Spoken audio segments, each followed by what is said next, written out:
El Señor nos dice hoy lo siguiente: recorría Jesús todas las ciudades y aldeas enseñando en las sinagogas de ellos, y predicando el evangelio del reino y sanando toda enfermedad y toda dolencia en el pueblo. Y al ver las multitudes, tuvo compasión de ellas, porque estaban desamparadas y dispersas como ovejas que no tienen pastor. ¿Cuántos dicen amén? Qué hermoso tenía que ser viajar y convivir con el Señor Jesucristo durante tanto tiempo, ¿verdad? Él mismo llegó a decir cuántos reyes y profetas de la antigüedad hubieran dado lo que fuera por ver y escuchar y experimentar lo que ustedes están viendo en estos días, en estos tiempos, y no lo vieron. Seguramente muchos de nosotros diríamos lo mismo, ¿verdad? ¿Cómo me hubiera gustado caminar con el Maestro, oírlo a Él debajo de un árbol, en una barca, en una playa? Sin embargo, el Señor tenía otros planes para nosotros. Nos ha puesto en esta generación, una generación que vuelve otra vez a cometer los mismos pecados de otras generaciones, como por ejemplo la de Jesús, que es una generación o era una generación perversa y maligna. Pero a pesar de eso, el Señor Jesucristo hizo un esfuerzo tremendo por recorrer todas las ciudades y visitar todas las pequeñas aldeas y sinagogas de su época, como dice aquí, enseñando, predicando y sanando dolencias y enfermedades. Los religiosos estaban muy ocupados con sus liturgias. Los religiosos siempre viven en otra dimensión. Los religiosos siempre son gente fría, gente que quieren vivir del cuento y abusar a veces de las ovejas, que con su generosidad o con su ingenuidad hacen cosas que no tienen ningún respaldo bíblico. Y eso es lo que pasaba en la época de Jesús. Jesús los describió a la perfección en Mateo capítulo 23, cuando les dice: ustedes son unos hipócritas, capaces de recorrer mar y tierra para ganar a un prosélito, y una vez que lo ganáis, lo convertís en 2 veces más hijo del infierno de lo que era antes. Ustedes son capaces de hacer largas oraciones con el pretexto de que están bendiciendo un hogar, pero a ustedes lo que les motiva siempre es el dinero, la economía, la ganancia deshonesta, ¿verdad? Por eso el Señor Jesucristo iba a lugares donde los religiosos nunca iban a ir, porque allí no iban a obtener un beneficio a cambio. Allí no iban a obtener ningún rédito personal. Y dice la palabra de Dios que Él predicaba el evangelio del reino. No es que haya muchos evangelios. El apóstol Pablo dice que si alguien nos predica un evangelio diferente, sea anatema.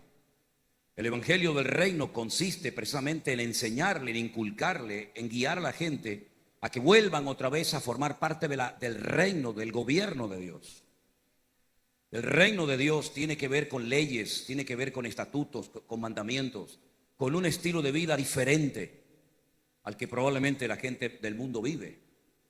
La palabra del Señor nos enseña que Adán en el jardín del Edén se desconectó de ese rey, de ese reino, y quedó como un barco a la deriva hasta que el Señor Jesucristo viene y comienza a predicar el arrepentimiento para poder formar parte de ese reino y poder disfrutar de las ventajas de ese reino. Pero no solamente predicaba, sino que también sanaba dolencias y enfermedades.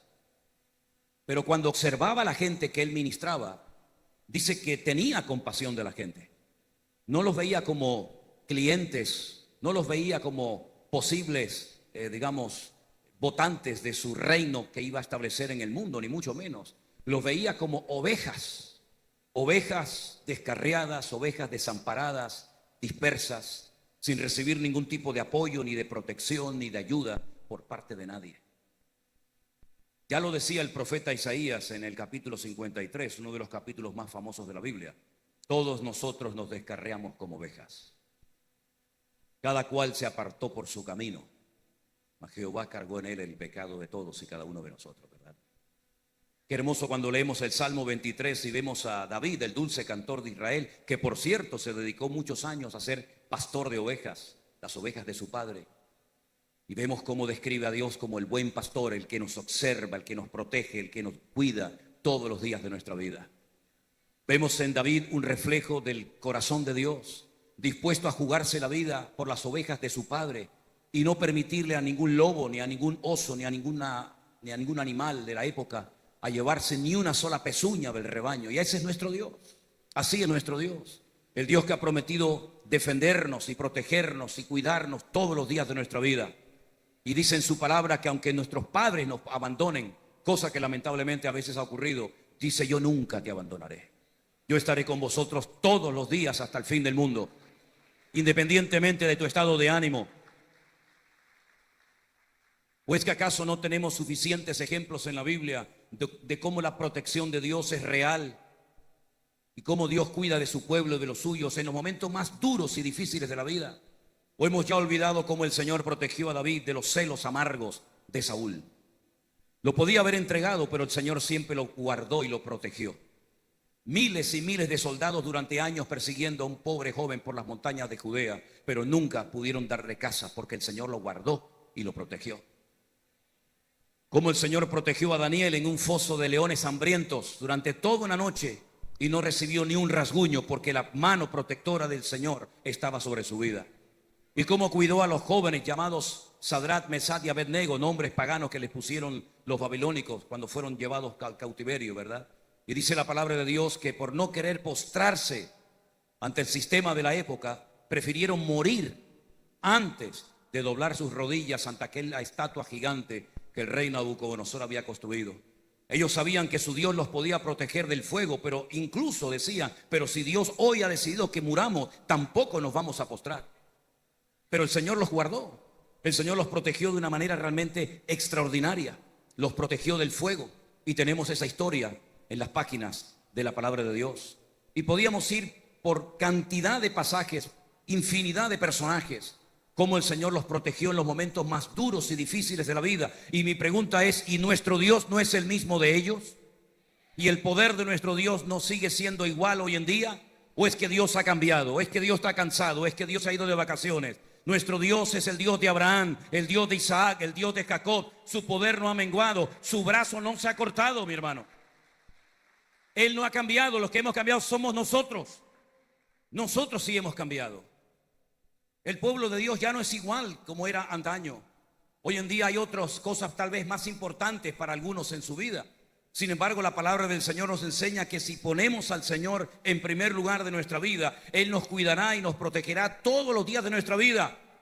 Decía David: joven fui y ahora soy una persona anciana, pero nunca he conocido a un justo que mendigue pan, ¿verdad? Y que sea desamparado. Ese es nuestro Dios.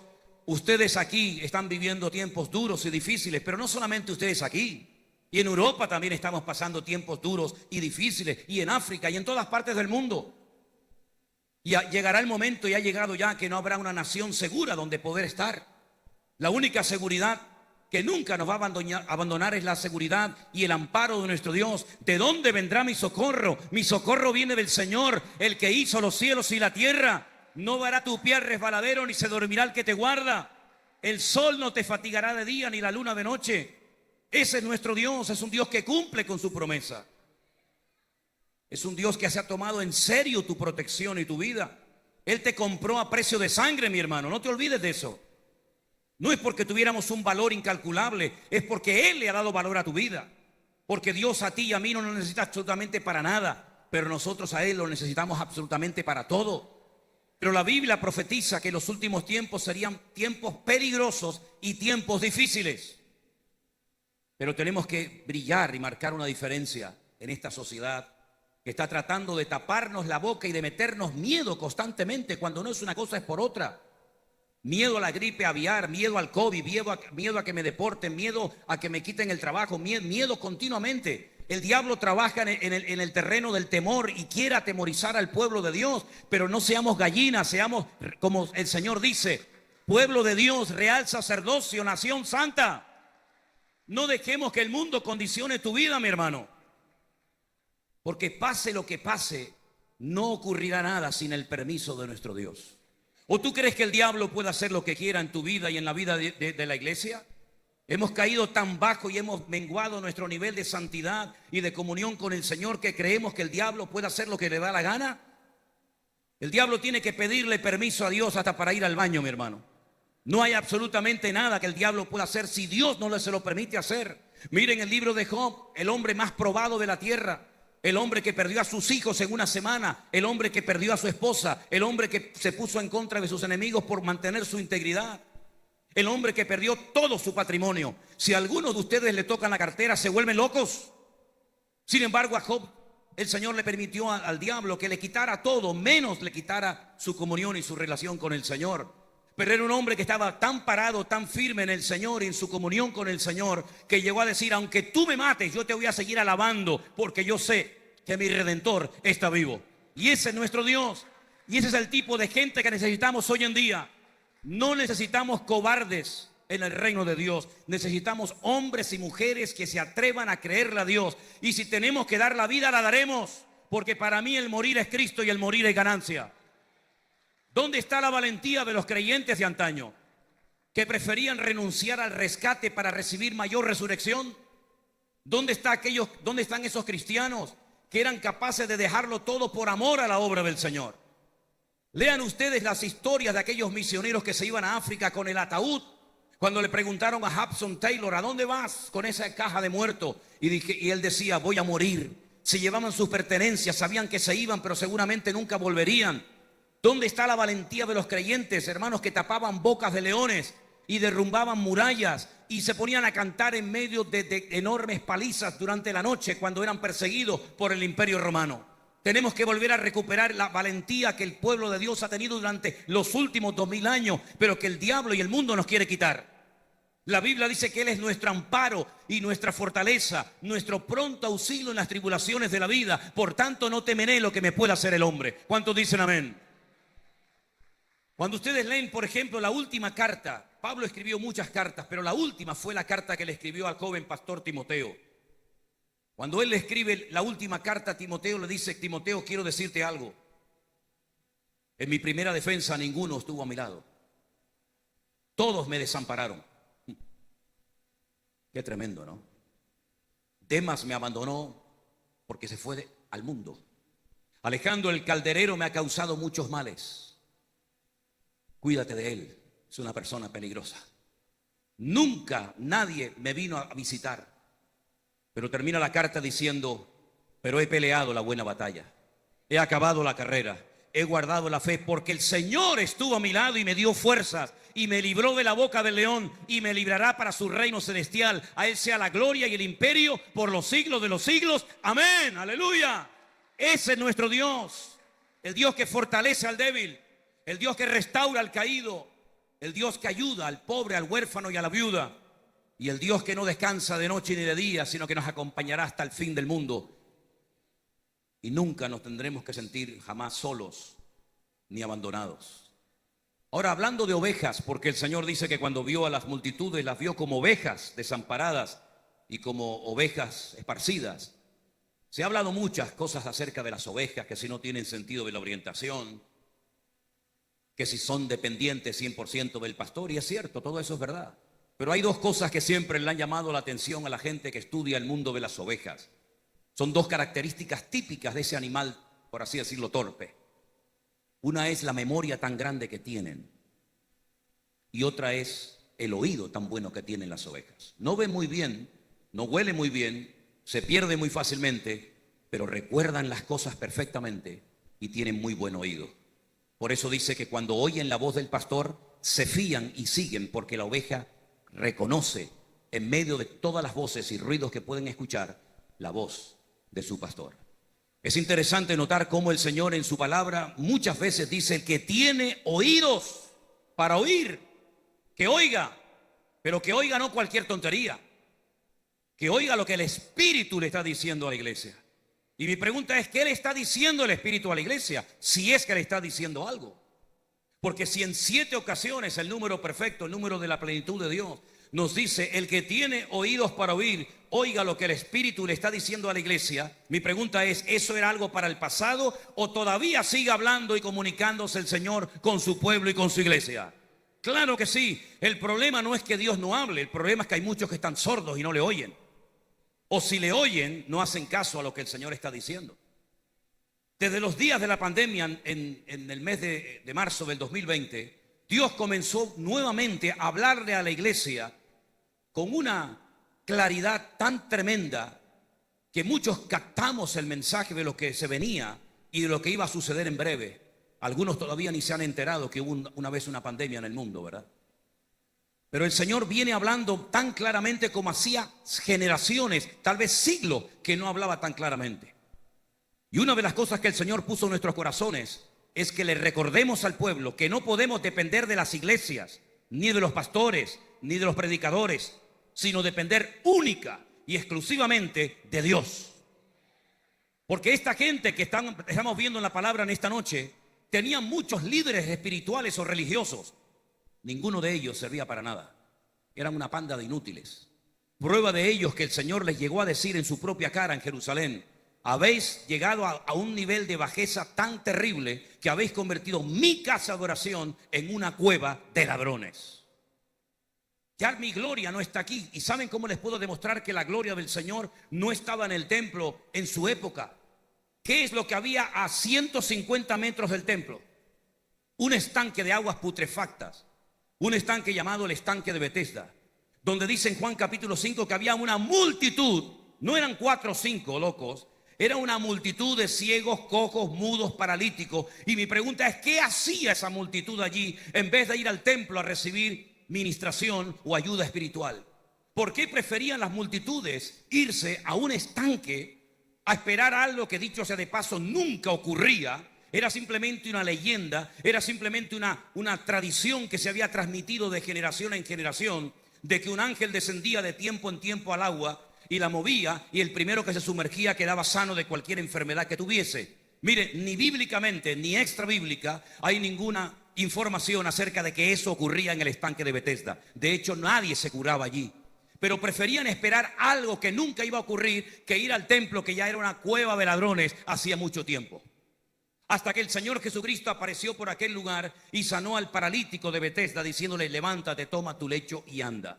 En otras palabras, ir al templo era perder el tiempo. Ir al templo era una pérdida de tiempo, pero no solamente eso, sino era ser copartícipe de enseñanzas totalmente antibíblicas y de mandamientos de hombres que lo que hacían es que le complicaban la existencia y la vida a las pobres gente que iban a aquel lugar. Anás y Caifás era el suegro y el yerno, y habían montado un negocio dentro de la iglesia con el cuento de que eran los sumos sacerdotes de la época. Y por eso la gente, cuando iba con todo su corazón y sinceridad a ofrendar en el altar del sacrificio, ellos descartaban por cualquier tontería los animales que la gente traía y les obligaban a comprar en el templo los animales que ellos vendían. Cuando el Señor Jesucristo se entera de que su casa es un lugar de comercio y no un lugar de adoración, expulsa y limpia el templo. Y en el momento en el que limpia el templo de adentro hacia afuera, porque una cosa es cambiar la apariencia exterior de las cosas y otra cosa es hacer restaurado de adentro hacia afuera. Ellos pintaban y limpiaban las tumbas incluso de los antepasados todos los años. Por eso los llama sepulcros blanqueados. Pero por dentro estaban llenos de suciedad, de mentiras, de manipulación, etcétera, etcétera. Fíjense que cuando el Señor limpia el templo, echa fuera a los cambistas, dice que la gente comenzó a venir en masa y todos eran sanados y la gente comenzó a alabar al Señor. ¿No será que hace años que no se mueven ciertos sectores y lugares la gloria del Señor porque no se siente cómodo el Señor en ciertos lugares donde Él no es el dueño, Él no es la cabeza, sino que hemos desplazado al Señor? Por eso desde el año 2020 el Señor dice: el dueño de la iglesia soy yo, el que manda soy yo, el que dirijo soy yo y el que prospera tu vida soy yo. Bendito sea Dios. A mí me costó casi la vida, y lo digo literalmente. Yo no he muerto en varias ocasiones por la misericordia de Dios, pero una vez el Señor me guardó milagrosamente de perder la vida cuando caí al vacío en un accidente de tráfico que tuve yo solo. Yo estaba en la montaña muy temprano en la mañana preparando un sermón que iba a consistir en enseñarle a la gente a vivir por fe, a depender del Señor. Pero mis planes eran vender ese coche que, por cierto, mi suegro me había regalado, y con la venta de ese coche irnos a Argentina a hacer campañas evangelísticas. Yo cuidaba el coche más que a mi mujer. Pero el Señor me dio una cachetada sin manos. Cuando ya descendía para ir a comer, perdí totalmente el control del coche y caí al vacío. Y es una sensación terrible que no se la deseo a nadie, porque pierdes la noción, no sabes dónde estás, no sabes dónde vas a caer. Para colmo no llevaba el cinturón puesto y solamente pude decir en alta voz, hice la oración más corta y ungida de mi vida: Señor, sálvame. Y me agarré al volante y en ese momento, ¡pum!, el coche se detuvo. Caí sobre un árbol, con el peso del coche la rama se partió, volví otra vez a caer, el coche quedó así de punta. El cristal de adelante salió, los limpiaparabrisas entraron, me cortaron así todo por arriba. Y yo comencé a darme golpes por todo el cuerpo, pensando que había llegado al árbol de la vida. Pero no era el árbol de la vida de momento. Pensaba que estaba cayendo gasolina del coche porque algo me estaba cayendo en la cara. Pero digo, ¿cómo va a salir la gasolina del coche? No, del techo no puede ser. Pero era la sangre que me estaba cayendo por la cara. Entonces salí como pude. El coche quedó totalmente siniestrado, no sirvió absolutamente para nada. Subí la montaña, allí estuve esperando un rato. De repente al rato pasó un señor con un tractor. Le dije que me parara. Y el hombre me dice, ¿qué haces aquí? Digo, acabo de tener un accidente. Y me dice, ¿un accidente con qué? Digo, con mi coche. Digo, ¿dónde está el coche? Digo, está ahí abajo. El hombre se bajó del tractor, miró, me dice, ¿ese coche es tuyo? Digo, sí, era el mío. Digo, mira, llévame a casa porque tengo que alquilar una grúa para sacarlo, para que me lo arreglen, porque yo pensaba, lo tengo que vender para irme a Argentina, ¿no? Y el señor desde el trono riéndose, diciendo, el tarado pensando que vas a ir a Argentina con el coche. Me llevaron a una casa, yo le dije a este señor que me llevaran a una casa para lavarme la cara, para que Elena no me viera estoy lleno de sangre en la cara, y mientras me estaba lavando la cara, casi pierdo el conocimiento, pero el coche quedó totalmente siniestrado, no sirvió absolutamente para nada. Pero ¿saben qué? El Señor comenzó a sorprendernos, porque yo estaba molestando a Dios con mi incredulidad. Yo estaba molestando a Dios con mis planes.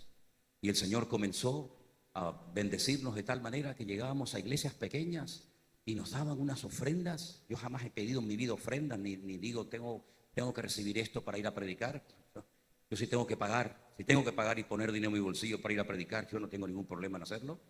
Pero el Señor comenzó a sorprendernos de tal manera que nos fuimos a Argentina. Nos fuimos con nuestra niña pequeña, con Priscila. Miriam todavía no nacía, que no estaba ni siquiera en el pensamiento. Y fuimos a Argentina un par de meses para aprender de los grandes evangelistas de la época, para después poder venir a España y hacer campañas evangelísticas para ver si veíamos en algún momento la gloria del Señor en nuestra vida. No nos conocía nadie, éramos muy jóvenes, todos allí eran famosos, todos tenían ministerios poderosísimos, nosotros éramos como una hormiga en el desierto. Y la primera reunión que tuve me llevó un hermano a la reunión semanal de los pastores de la ciudad de Rosario en Argentina. Cuando llegué a aquella reunión estaban todos los pastores, todos los capos de la época y un pastor que iba a predicar, por cierto, presidente de las Asambleas de Dios en aquel momento de la Unión de las Asambleas de Dios, me dice, bueno, como ha venido este hermano de España, este gallego, yo no tengo nada que ver con los gallegos, pero me llamó gallego, digo, bueno, está bien. Como viene el gallego de España, que nos comparta la palabra.